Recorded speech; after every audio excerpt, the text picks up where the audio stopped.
So, good morning, class 12th.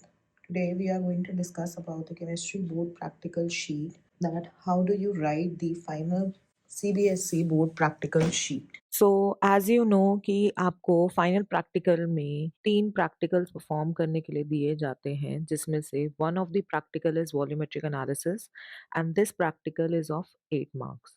तो बेटा आपको ये ध्यान रखना है कि प्रैक्टिकल परफॉर्म करना एक अलग चीज़ है और उसको शीट में लिखना एक अलग चीज़ है, ठीक है? तो जब अगर आपको फुल मार्क्स चाहिए हैं तो आपकी शीट शुड बी परफेक्ट, ठीक है? तो सबसे पहले आपको लिखना होता है कि what is the aim of the experiment. Aim आपको बोर्ड पे भी लिख के दे सकते हैं या फिर आपको प्रिंट आउट दे सकते हैं जिसको आप पेस्ट करोगे अपनी फाइनल शीट के अंदर, ठीक है?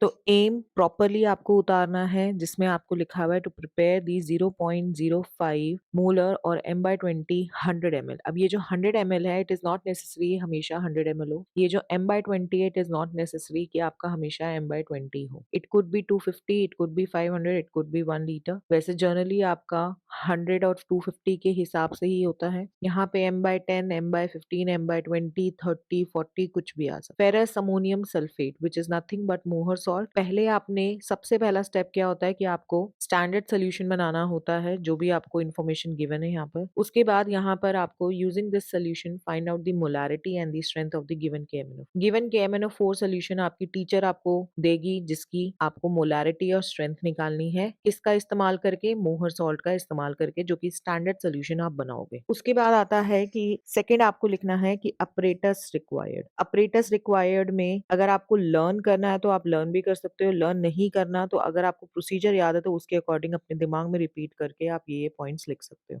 कि सबसे पहले आपको वेइंग के लिए वॉच ग्लास चाहिए होता है, स्पैचुला चाहिए होता है, प्रिपरेशन के लिए फनल और वॉल्यूमेट्रिक फ्लास्क चाहिए होता है, वॉश बॉटल वाटर के लिए चाहिए होती है, डिस्टिल वाटर के लिए, बीकर चाहिए होता है, burette stand, pipette, conical flask and weighing machine. Chemicals required is Mohr salt which is nothing but ferrous ammonium sulphate, KMnO4 solution जो कि आपको टीचर प्रोवाइड करेगी, dilute H2SO4 for the preparation and during the titration also. Next we have is the chemical equation. तो सबसे पहले आपको aim लिखना है, apparatus required, chemical required, chemical equations. अब ये केमिकल इक्वेशंस लर्न होनी चाहिए। लर्न इसलिए भी होनी चाहिए बिकॉज वाइवा के अंदर भी आपकी जो एक्सटर्नल है वो आपसे लिखवा कर देख सकती है कि बच्चे ने लर्न करके लिखी है अपनी शीट के अंदर या चीटिंग करके लिखी है। तो अगर आपने शीट के अंदर लिखी है और वाइवा में परफॉर्म नहीं कर पाए तो मार्क्स कैन बी डिडक्टेड। सो इसलिए prepare this equation thoroughly, you should remember this equation thoroughly. Molecular equation भी जो कि आपको इस तरीके से लिखनी है एंड उसके बाद आयनिक इक्वेशन भी जो कि इस तरीके से लिखनी है,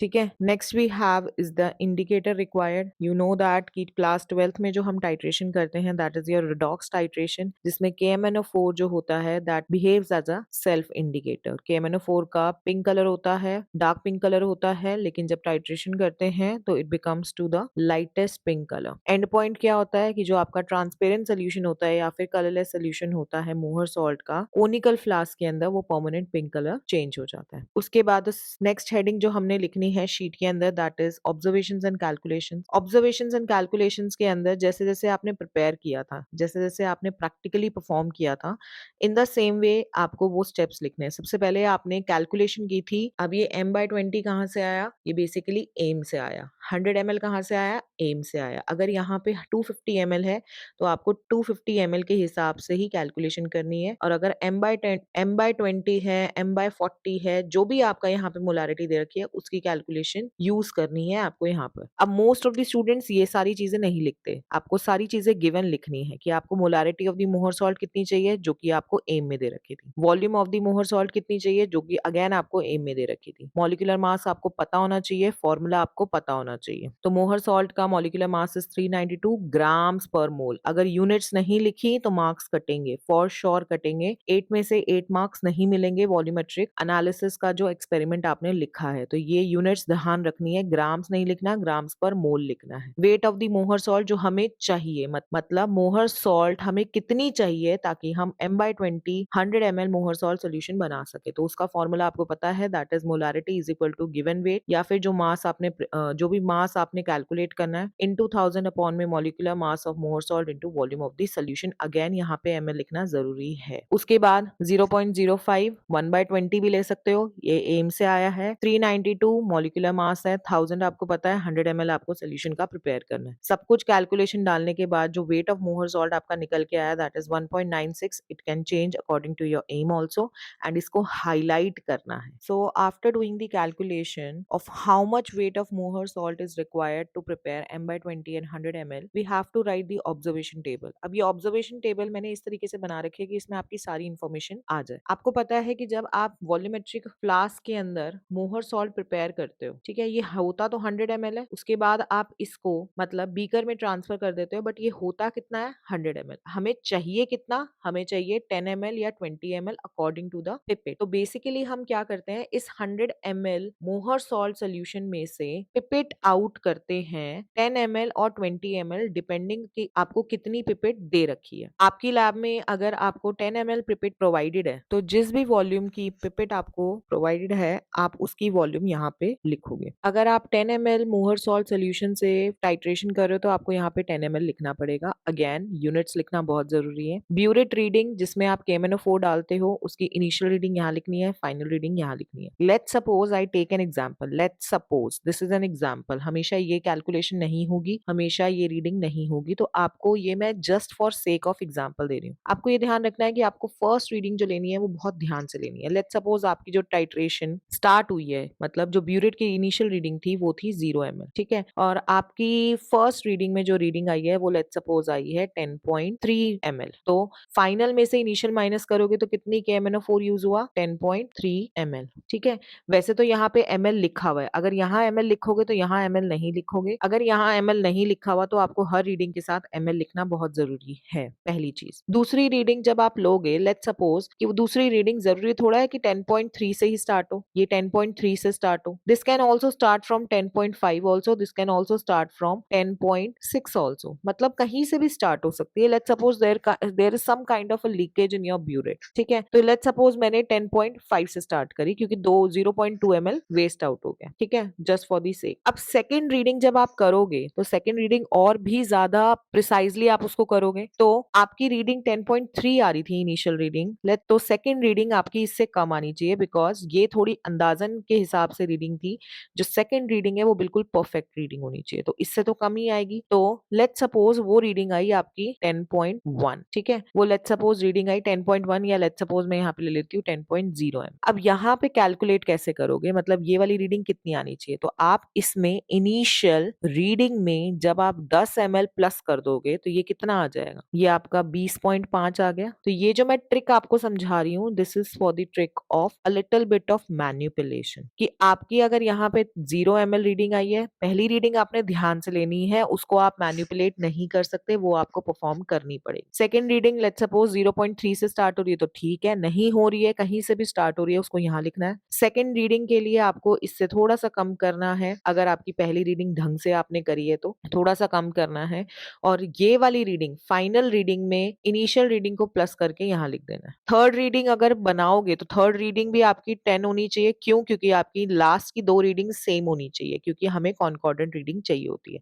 क्योंकि ये जो लास्ट की दो सेम रीडिंग होती है वो यहाँ पर आपकी रीडिंग आती है। तो लास्ट की रीडिंग लेट्स सपोज ये 20.5 आया था, ये 20.5 की जगह थोड़ी सी लीकेज हो गई, सेम है तो ठीक है, नहीं सेम है तो चेंज कर सकते हो। अब यहाँ पे आपका 20.5 ही ले लिया मैंने, सेम ले लिया, तो इसमें 10 को ऐड कर दोगे तो दिस विल बी 30.5। तो याद रखना कि आपकी कॉन्कॉर्डेंट रीडिंग लिखना बहुत जरूरी है, ml लिखना बहुत जरूरी है, अंडरलाइन करना बहुत जरूरी है। अगेन यहाँ ml 0.0 लिखना जरूरी है, और ये वाली रीडिंग से जो नेक्स्ट टू रीडिंग्स होगी उसका थोड़ा सा कम होना जरूरी है। नीचे वाली रीडिंग्स आपकी ज्यादा नहीं हो सकती, नीचे वाली रीडिंग्स हमेशा फर्स्ट रीडिंग से थोड़ी कम ही होनी चाहिए, बिकॉज दैट ये माना जाता है कि जो सेकंड और थर्ड रीडिंग होगी ऑफ कोर्स प्रिसाइजली ली जाएगी। उसके बाद हम करते हैं कैलकुलेशंस। उसके बाद हमने टाइट्रेशन कर ली, सबसे पहले हमने वेट निकाली, उसके बाद टाइट्रेशन कर ली, टाइट्रेशन से ऑब्जर्वेशन टेबल आ गया, ऑब्जर्वेशन टेबल के बाद हमने कैलकुलेट करनी है molarity of the given KMnO4। तो हमें ये लाइन लिखनी बहुत जरूरी है। Again it is a viva question कि हमें ओवरऑल बैलेंस इक्वेशन से कि 2 मोल KMnO4 कितने मोल्स ऑफ मोहर सॉल्ट के साथ रिएक्ट करता है। Again viva question. तो according to the overall balance equation, अगर मैं बैलेंस इक्वेशन दिखाऊं तो you can see that कि 2 moles of KMnO4 is reacting with 10 moles of ferrous ammonium sulfate और you can say 10 moles of Mohr salt। तो ये जो 2 और 10 आया है, ये रेशो आपको पता होना चाहिए बिकॉज यही रेशो आपका कैलकुलेशन में आगे यूज होता है।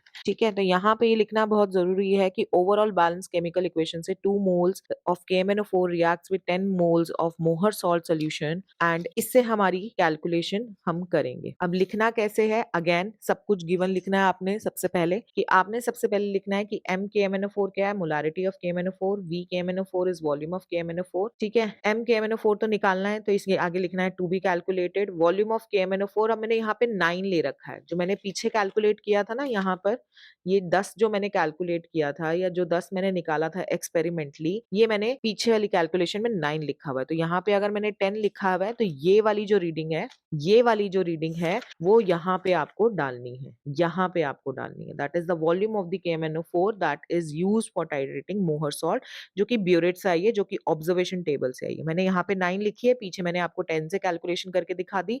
तो जहां अगर मैंने पीछे कैलकुलेशन 10 से करी है तो आप यहाँ पे 10 डाल सकते हो, अदरवाइज पीछे भी 9 आना चाहिए था। मतलब ये वाली रीडिंग और जो ऑब्जर्वेशन वाली टेबल वाली रीडिंग है वो सेम होनी चाहिए। Next is molarity of Mohr salt. Molarity of Mohr salt is nothing, जो कि आपका एम से आया था 0.05 या 1/20। वॉल्यूम ऑफ मोहर सॉल्ट, ये वॉल्यूम ऑफ मोहर सॉल्ट, यहाँ पे सबसे बड़ी गलती जो बच्चे समझ लेते हैं कि ये 100 ml है, ये भी आपका एम से आएगा। नहीं, ये एम से नहीं आया है, ये बेसिकली पिपेट से आया। मैंने अभी आपको बताया था कि अगर ये पिपेट से 10 ml है तो 10 लोगे, अगर ये 20 ml पिपेट है आपकी तो 20 ml यहाँ लिखोगे और यहाँ पर भी 20 लिखोगे। ठीक है, आई होप इट इज क्लियर। ठीक है, तो उसके बाद आपका फॉर्मूला ये होता है कि M KMnO4 V KMnO4 upon में M Mohr salt into V Mohr salt is equal to 2/10। अब ये 2/10 अगेन KMnO4 के 2 मोल्स थे, मोहर सॉल्ट के 10 मोल्स थे, तो ये रेशो आपको पता होना चाहिए। 1/5 नहीं लिखना डायरेक्टली, पहले 2/10 लिखना है, उसके बाद आप कट करके 1/5 लिख सकते हो। सारी वैल्यूज डाल के कैलकुलेशन कर दिया आपने। कैलकुलेशन करने के बाद again you have to highlight it. Next we have to calculate the strength of KMnO4। Strength of KMnO4 के लिए KMnO4 का मॉलिक्यूलर मास पता होना चाहिए। अगेन 158 ग्राम्स पर मोल। यूनिट्स लिखनी जरूरी है, मार्क्स कट जाएंगे। यूनिट्स लिखनी जरूरी है, मार्क्स कट जाएंगे। ये देखो, सारी जगह मैंने यूनिट्स लिखी है, सारी जगह मैंने फॉर्मूले लिखे हैं, सारी जगह मैंने गिवन लिखा है। इस तरीके से आपकी sheet should be there. Strength आपकी ग्राम्स पर लीटर में निकलती है, again unit should be there. ये जो मोलारिटी है, ये मोलारिटी कौन सी है, ये मोलारिटी ऑफ द KMnO4 है, जो यहाँ पे आपने कैलकुलेट करी। तो molarity of the KMnO4, strength of KMnO4 निकाल रहे हैं तो मोलारिटी ऑफ KMnO4 ही डालेंगे यहाँ पर। KMnO4 की ही स्ट्रेंथ निकाल रहे हैं तो मोलर मास ऑफ KMnO4 ही डालेंगे यहाँ पर 158। 392 नहीं डालना यहाँ पर गलती से भी। ठीक है, तो ये 0.01 यहाँ पे जो रिपोर्ट किया है वो यहाँ पे डाल दिया। Molar mass of KMnO4 is 158, calculate किया ग्राम्स पर लीटर, अंडरलाइन एंड हाईलाइट करना है विद द यूनिट्स। ठीक है, नेक्स्ट लास्ट में हमने लिखना है रिजल्ट। रिजल्ट के मार्क्स होते हैं, रिजल्ट रिपोर्ट करना बहुत जरूरी है, प्रॉपर्ली रिपोर्ट करना जरूरी है। That is the molarity of the given KMnO4 is 0.01 molar and the strength of the given KMnO4 is 1.58 grams पर लीटर। ये हर एक एक्सपेरिमेंट में सेम नहीं होगी, इट कैन चेंज ऑल्सो। ठीक है, according to the molarity of the Mohr salt, according to the volume of the Mohr salt, according to the titration value जो कि ब्यूरेट से आई है, तो उसके हिसाब से आपकी चेंज होनी चाहिए। प्रिकॉशन लिखना जरूरी है, प्रिकॉशन भूलोगे नहीं, बिकॉज अगर प्रिकॉशंस नहीं होता तो वो आप एक तरीके से लूप होल दे रहे हो एक्सटर्नल को चेकिंग के ड्यूरेशन में कि आप 8 में से 8 मार्क्स ना दो। तो कोई से भी 2 या 3 आपको प्रिकॉशंस लिखनी जरूरी है। आई होप इट इज क्लियर। अब आपने एक चीज ऑब्जर्वेशन करी होगी कि मैंने कहीं पे भी ब्लैक पेन यूज नहीं करा है, मैंने पेंसिल का इस्तेमाल किया है एंड मैंने सब कुछ चीजें लिखी हैं, हेडिंग लिखी है, हेडिंग के साथ I have used the pencil to highlight each and everything which is important. I hope it is clear. All the best for your board examinations. Thank you.